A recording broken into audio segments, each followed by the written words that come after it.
May Diyos ko, ang bigat ng pakiramdam niya. Nabahayan na. Madami na. Sumasakit yung tiyan ko, ibig sabihin. Something like parang wants to possess me. Ano po? Oo, parang may gustong pumasok sa akin, no? Mabigat na. Kailangan ma-bless tong bahay na to.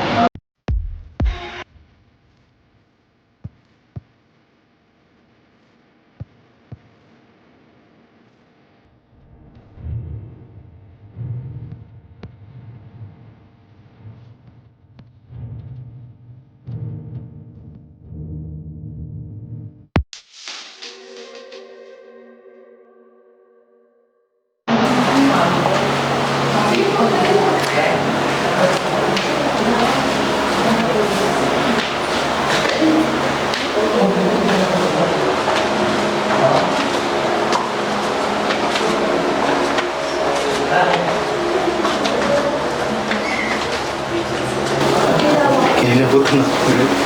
Dito yung room niya. Hindi po. Room po namin both, pero dito Okay. po siya na bawian ng buhay. Diyan po siya dinala.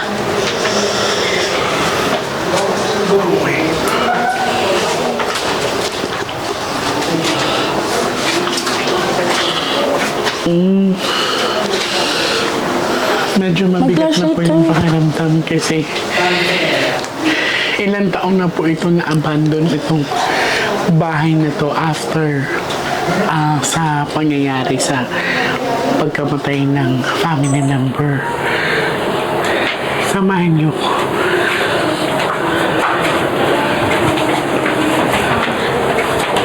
Ayan, as is lang po.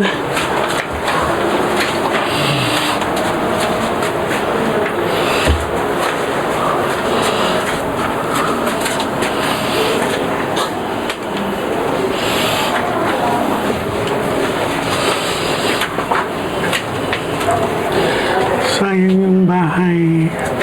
Sobra. Ito po yung terrace naman. Madilim.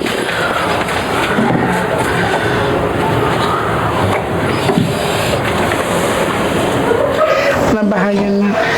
Madami na. Sumasakit yung tiyan ko, ibig sabihin.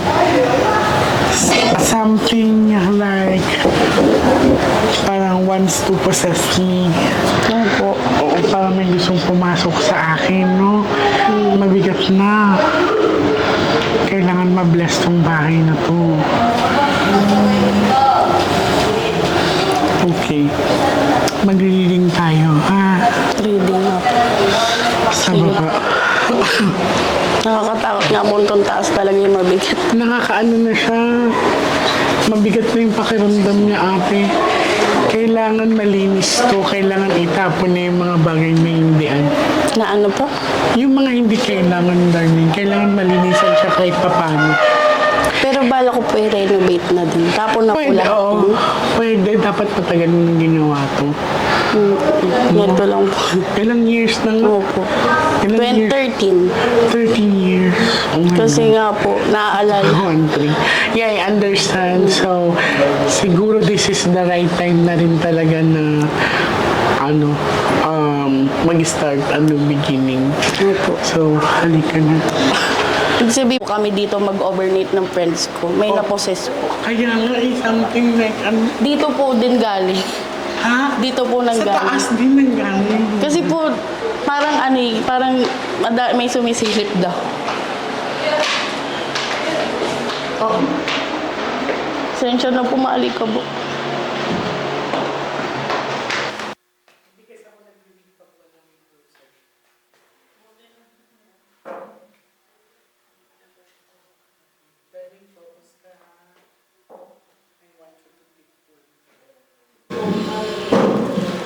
so this is you.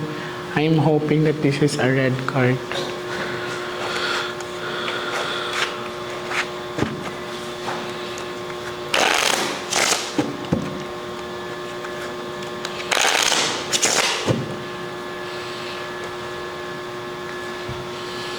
Cut the cards into 3.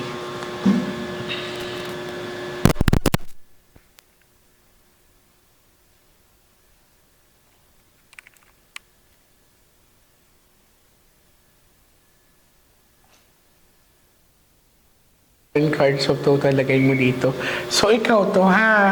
Pag may another queen dyan, siya na yan. Okay?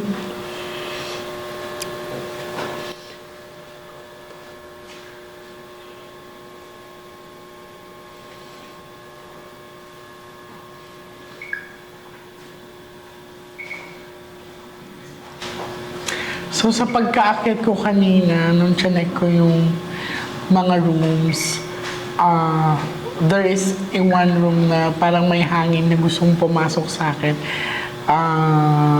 Sumakit yung tiyan ko and para akong naduduwal. So, that's the sign kasi na there's maaring nabahayin na rin tong bahay na to. Sayang. Ang laki pa nga po. Tapos mapuno po kasi yung labas.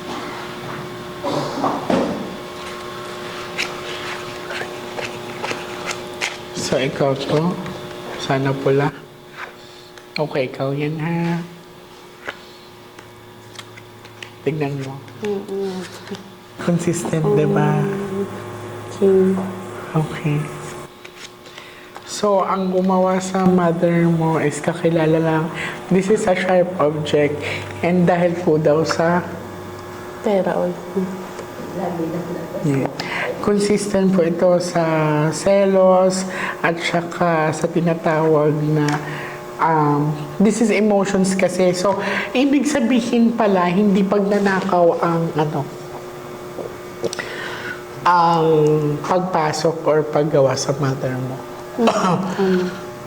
Wala siyang force entry. Ibig sabihin, nung nangyari yun, walang nawala dito sa bahay. Wala. As in, like Siya for lang example, wallets, mga bags, wala.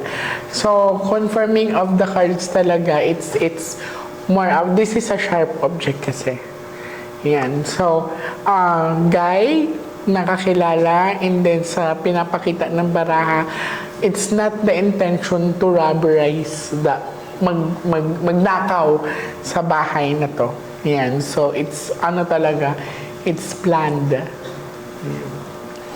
Kakilala ng hindi ibang tao.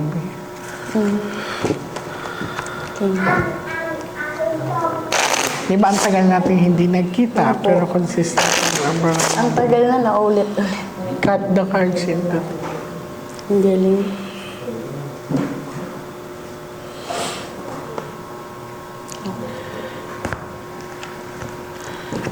Pero nag-file kayo ng case ate? Nag-file ka ng kaso? Yung kapatid po ng mami ko. Opo. Pero kasi, wala ng progress? So ako po yun kasi ang walang malinaw na ebidensya. So ang possible Kaya para is... na-dismiss lang? Ang possible is may hair po kasing nakita na naka sa kamay ng mami ko. O tapos na-examine yung hair fall? Ang hinahanap po is kung sino yung suspect. Ano ba kung sino ituro kong suspect, bibigay yung hair. Eh kaso 20K per head nung time na yun. Parang nanghinayang pa yung father kong magbigay. 20K per... Ako sino po yung suspect na? Halimbawa, ikaw po. Oo, para mag-match kada yung ulo. buhok. Okay, understand. Dati po mahal tayo. Kuha ka ng 9 cards of total.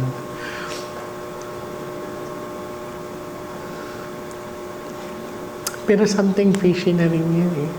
Kasi kung ikaw, if you're asking for justice eh. Kahit anong pera pa yun. Yes. Kahit mahal. Gagastusan mo talaga eh. Yung asawa mo.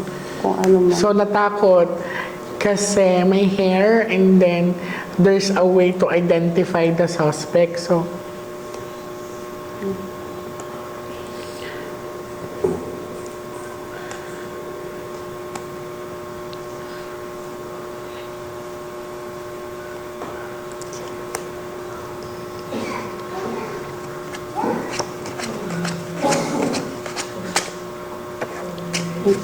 Isa pa. So, again, hindi pagnanakaw ang intention sa pagpatay ng mama mo. It's more about personal intention. Ulit ha, wala ka nang dapat King. yung sinaad sa'yo. So, the cards is very consistent, darling. So, siya talaga, kakilala lang. Wala nang iba. Tapos, pinapakita dito ay more about money issues kasi. hindi na daw nagkakasundo din sa pera ang usapan. Tapos may tinatawag na jealousy or pagsiselos. Yeah. So last set of the cards. Consistent. Consistent ang baraha. Tapos ang sinabi dito, hindi lang isang tao, darling. Kasi kung mapapansin mo, may mga jack dito. So possible, dalawa yun. Dalawa. Cut the cards into 3. Ito 13 kita, regalo ko na sa'yo, ha? Ano po? 13 cards kita.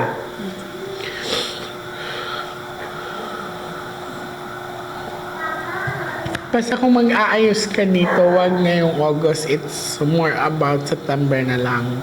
Kasi ghost month yun eh, ha? Kuha ka darling ng 12 cards of total.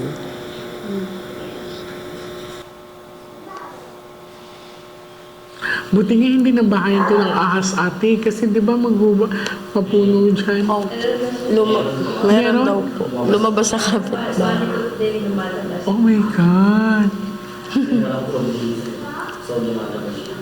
Kasi malinis na rin siya ng aming konti. Kasi may nilagwas na kami ng mga dahon na... Pero po daw nabuuan na po ng puno. Ano niya parang gubat. Oh my God. Nung after po namin magpa-reading, inano na po namin. Kasi Medyo sabi- nice, ayos mo na. Opo, sabi niyo po kasi pupunta. Kaya sabi namin, tabasin na namin yung puno. Ang dami po. Nakatulong din talaga.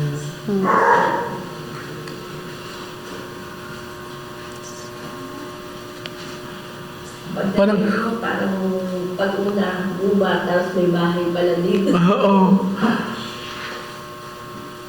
Tsaka pag akit ko nga, parang may mga bumubulong-bulong sa taas. Mga ganun. Siya din po, narinig. Sino? Pero, Ikaw? siya nga po yung gustong Na-experience mo? tumawid din. Actually po. Sa pagkakit ko parang may bumubulong-bulong. Ang galing. Sabihin ako din nakakarinig. Tapos, yung pag nagtambay ako sa taas for a couple of minutes, there is an energy na wanting to possess me. So, Hindi ko makakausap na.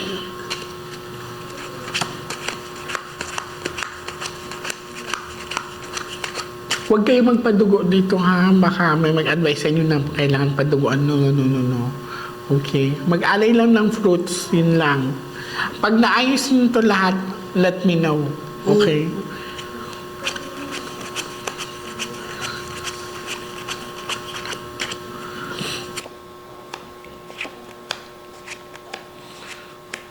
Yun na siya. Pera daw ang dahilan lagi na siya. Walang iba eh. Consistent ang baraha, tapos third party issues din.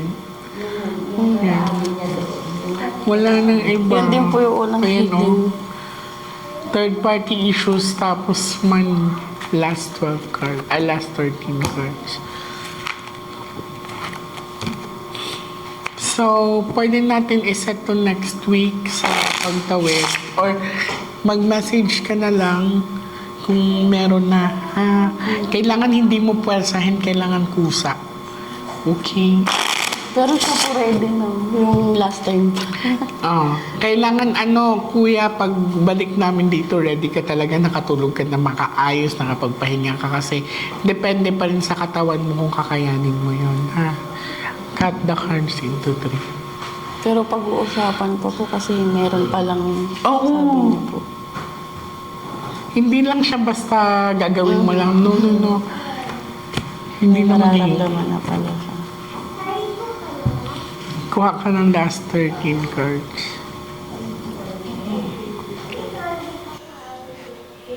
Ay.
Who helps?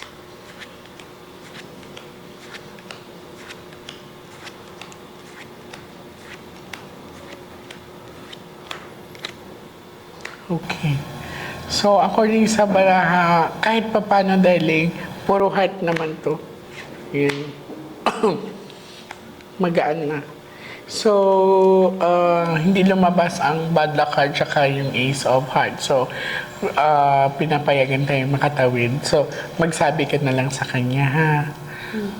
So, consistent ka sa ang sinabi ng baraha, wala nang ibang tinuturo. Okay. Uulitin ko, hindi pagnanakaw. It's not, it's a personal intention dahil sa money and jealousy. Okay. So, iset natin na maayos yung pagtawid para prepared kayo. Okay? Maraming salamat sa iyo, darling. So, ayan. Ilang araw kami nagplano pero muntik na hindi talaga matuloy-tuloy. Yan. So, nung isang araw, nung kahapon pala, yan, so nasiraan naman kami. And ngayon, akala ko mabilis lang yung meeting namin. Inabot kami ng mga 4 yata. So, it's supposed to be 5. Andito na kami. Or 4:30. Kaya lang yun. Merong emergency meeting din na ganap sa amin. Tapos, naiwan ko pa yung rosary ko na hindi ko napansin. But anyways, I'm willing to help. Basta yung pag-aayos ng bahay, wag mo muna anuhin ng August. Pwede ka maglinis, pero yung paglilipat or pagkukumpuni, wag muna. Ha? Okay, thank you so much. Thank you po. Salamat.